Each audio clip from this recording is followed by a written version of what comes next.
Tory Lanez breaks his silence and tells his side of the story in the Megan Thee Stallion incident. Do I help her, or do I speak up and say, yo, don't talk about her, whatever the case is? But if I do that, then it's like I'm coming off like I'm guilty. And then if I say something about having remorse like I would like to, or saying something about certain things, it's like I come off like I'm guilty of something that I didn't do. So I had to be quiet on certain places. Now, I need y'all to really take this in and understand like how this works at this point. When all this starts happening, LA Times, okay? This is put in public information. LA Times puts out an article, and in the article they say, this is the initial report. Two sources close to the investigation said that she got cut by glass, and she said that she got cut by glass. So then it's like, people see that, okay, hold on, they're saying on the initial police report with Officer Santiago, whatever his name is, you can go look this up, this is on LA Times. That's when it gets to this point where it says, okay, they reported no fire wound in her foot. They just reported a woman with a foot injury. So you gotta understand, like, this is what's in their initial police report. Fuck all the Instagram, fuck the other shit. This is just what's in the police report. So you gotta understand, like, I'm getting to a point where I'm like, wow, I'm looking at this and I'm like, wow, like, at the end of the day, like, maybe some people might see this, maybe some people might not. It gets to academics, it gets to academics, it gets to Hollywood Unlocked, it gets to certain places, right? And she comes out with this tweet that says, keep talking and I'm gonna stop sparing you. It's like, my love, I have not been on the internet for 3 months. And then 30 minutes later, she just goes on live, and it's like me telling you, yo, keep talking, my nigga, and I'm gonna slap you. And then I just slap you. It's like, you didn't do anything for me to slap you, I just slapped you. So it's like, who was talking to? Who are you saying to keep talking to? I don't understand. Whatever. It gets past this point, and it gets to a place where now she says, I'm gonna stop sparing you, whatever the case, she gets on live. Now, because it got on academics that there was no fire wound on the initial report, everyone starts going to her page. Again, she starts reacting to certain things. Now, I'm gonna say one thing. I'm not getting mad at her or whatever it is, because I understand that she is dealing with a lot. Like, when it comes down to, you gotta understand, she lost both of her parents, and I do sympathize with that. I lost my mother, and when I lost my mother, I realized when you lose a parent, you could be highly susceptible to people around you that are giving you parental guidance, or things that feel like parental guidance, to believing that it is parental guidance, and you go with it. That's happened to me. I've been at that place where I've listened to a lot of people that led me down the wrong road because it felt like parental guidance that I should have been getting from my mother or my father that at that time wasn't around, or whatever the case is. So now it gets to this point now, whatever the case is, boom, she comes out and she goes, listen, you guys and all this extra just keep talking about me. And I'm over here watching this like, yo, what did I say? I didn't say nothing. I said nothing to you. It's nothing. This keep talking about me, bro. And so, you know what? Now we just gonna do it. This Tory shot me, bro. This shot me. He shot me. She gets into it. This shot me. She starts breaking down the story. And I want y'all to pay close attention to how she breaks down the story, okay? Really pay close attention. She breaks down the story and she says, yo, I'm arguing. I'm in the car. I'm arguing with this. I'm tired of arguing with this. We get into a heated argument. I'm tired of arguing with this guy. Get out the car. This get out the car, and he starts shooting me. For no reason, he starts shooting me. So boom, then the cops pull us over and da-da-da-da. Hold on, let's take the first facts back for what she just said. So you mean to tell me that you're in a car with a person and this person is arguing with you? This person has gotten you to a place of like, yo, I don't even want to be around you. Like, I'm above this, I'm out of here. You get out of the car because the heated argument is so heated, and then this person gets out and you in both of your feet, and you jump back in the car? Why would you jump back in the car with a dangerous man who just did a dangerous crime to you, who did this criminal intent to you, and all this? Why would you jump back in the car? Well, yo, then the police pull us over, and I see, you know what I'm saying, we're all black in the car, there's a in the car, so I don't even want to be like, you know what I'm saying, I don't want nobody to get in more trouble, and I'm trying to protect this man. I'm trying to protect this man because at the end of the day, it's getting shot here. She then throws the black card at me. I'm trying to protect this black man. My love, nobody ever reported that you got shot but you. So how are you trying to protect me? At what point were you trying to protect me? At what point? Like, you know I got a child. You know that these type of situations, even an accusation, is something that I can't even be playing with. I don't even play with my life like that. So why would that, that to me just doesn't make sense. Okay, cool. Yo, I lied to the cops. I lied to the doctors. Let me tell you why they saying there's glass in my feet, though. Because I lied to the cops. I lied to the doctors. I lied to this, that, and the third. Ladies and gentlemen, I need us to really understand what she's saying here. You mean to tell me that these medical doctors that are in an ambulance that work on site injuries 24/7 for all day, that have to know every type of on-site injury, the specifications on the type of on-site injuries, so they can treat it right? You mean to tell me you lied to these people and they just treated you for glass when you had a bullet in you? If that's what you're saying, okay, I'll give you the benefit of the doubt. Let's just say they were dumb. You mean to tell me that the cops who were called for in a Suburban or whatever the car was, found that same Suburban and found a in it, see you leaking and didn't check you for wounds? I'll give you the benefit of the doubt and say they were dumb. You then further said, yo, I'm at a cotton mouth like smoking on it. You then say, oh, well, I was trying to protect this black man, so I never said nothing. I didn't want them to kill me. I didn't want them to kill me. Okay, but when me and Kelsey and Quan were over there being questioned, you were in a stretcher. No one is going to put you in a stretcher. You had plenty of time to tell the cops that you were in danger. You had plenty of time. I'm not protecting somebody who just heinously me after a conversation that we just had. My mind is not on protecting you. I'm bleeding from my feet. I'm thinking about protecting my own life and I'm in danger. Why would you not say that with 2 feet bleeding from 2 holes, from what you're saying? Make sure you like, comment, and subscribe. I don't understand that.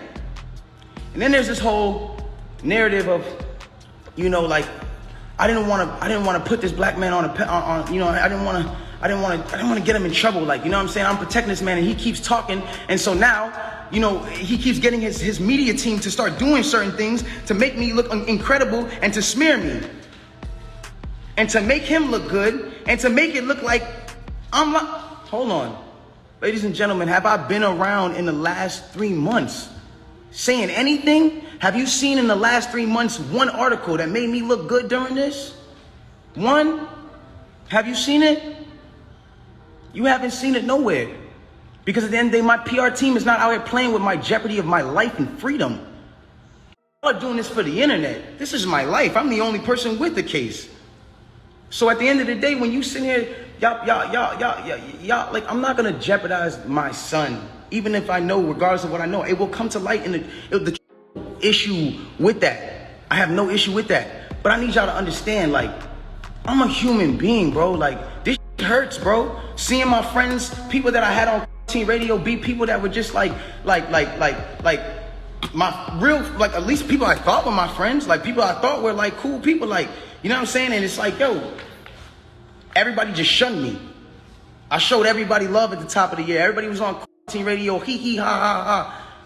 And the second y'all have an accusation, not even evidence, just come bash me, I'm somebody who just, I don't get a say, then I understand. Sometimes the way I move is unconventional, you know? And I came to a place where I was dealing with so much just talk and heat and just people coming at me that I made music. Because I was like, this is how I can speak through what I gotta do. This is how we get so mad about artists making songs about the same thing, money, chains, and cars. So when a comes out and says his true passion, puts his true heart, his emotions, the pain that he's dealing with his baby mother, his child, when a goes and does that and pours his emotion into the tape, or what, he wrong? I'm wrong? I get shunned off. They took me off of every single playlist. They took me off of every playlist. They didn't want my story to come out. They didn't allow my story to come out because it came off insensitive. I came off insensitive to people. Now I want to speak on this. I don't ever want anybody to ever think that I've been insensitive to Breonna Taylor. I marched 9 days straight in Miami for her and George Floyd. I would never, bro, I've mourned this woman as well. And everyone said, listen, we're mourning a black woman today and you dropped an album? How dare the disrespect? Guys, let's bring this back. That day that I dropped that album, my mom, that was her birthday. And that was also the day she. So I was also mourning a black woman, my mother. That meant a lot to me. My name is Daystar. I'm her youngest son. That meant a lot to me. And all I was doing was giving a truthful album about what I'm going through. And I thought that people were going to be able to hear it and feel me. But they didn't do that. And I don't expect, everyone to just jump into my side, because at the end of the day, I didn't deserve that for the way that I handled this. There's been insensitive things that I've done I apologize for, as far as me not talking to y'all, addressing y'all, coming to y'all sooner and saying, yo, bro, I ain't do this, my nigga. But y'all gotta understand the reason why I wasn't able to do that. Once they made this an actual thing, I immediately called the lawyer and was just like, yo, what can I do here? Because there's times I was like, I'm gonna just say the whole story right now. They need to know. No, you're not allowed to talk. I will handle that for you in the court of law. So at that point, it gets to a standpoint where it's like, my bad, my dries them all. But look, it gets to a point where it's like, I'm sorry that right now, like, this is getting me a little riled up. It's just like, I'm a human being, bro. Like, I feel what you feel. I go through the things that y'all go through, bro. Anybody on this comment list, anybody watching this right now, if you have ever been at a place where somebody has, for the day, just been like, yo, f you, or somebody just hit you with a bad comment and are going at you, or any celebrities that have been at a place where niggas are just coming at you, imagine just going through that for 3 months straight, just, and you know that you're a talkative that will say, nah, but you have your hands tied behind your back because legally you can't put anything else in jeopardy, because it's not about Instagram at that point. It's about the well-being of my family and the mother of my child and my child. And at that point, I had to make a decision of whether or not this was more important, or Instagram likes and understanding of this, or whatever case was more important. Like, I've never been a person that's not expressed how he feels. There's things that I feel today, and I want y'all to understand something. Through every single thing that I'm going through the judge the accusations and the charges of 22 years and everything, I keep a smile on my face. Why? Because I know what I know. I know what I know. And at the end of the day, I'm not afraid of certain things, because I gotta be strong for the people around me, dog. I have to be, because they can't see me weak right now. They can't see that. I can't allow, my fans can't see me weak right now. I can't allow them to do that.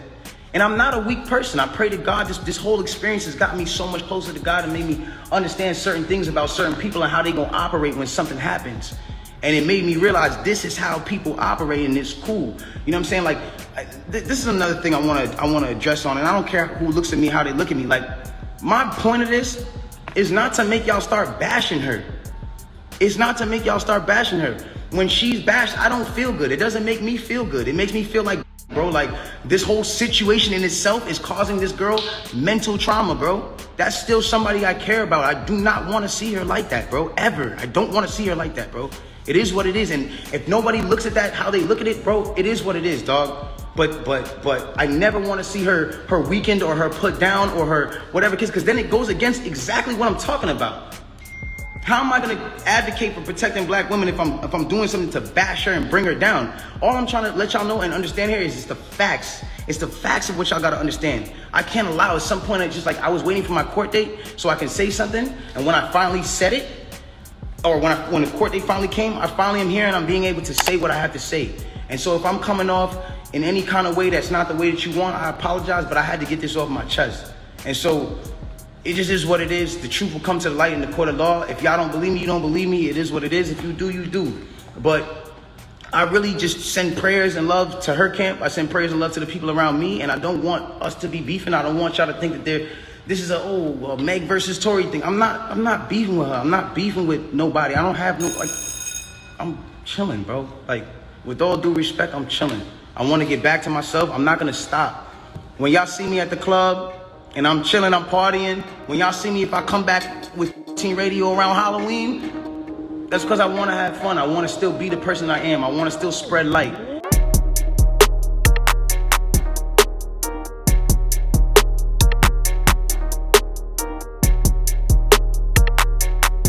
Thanks for tuning in to 9 Mag TV.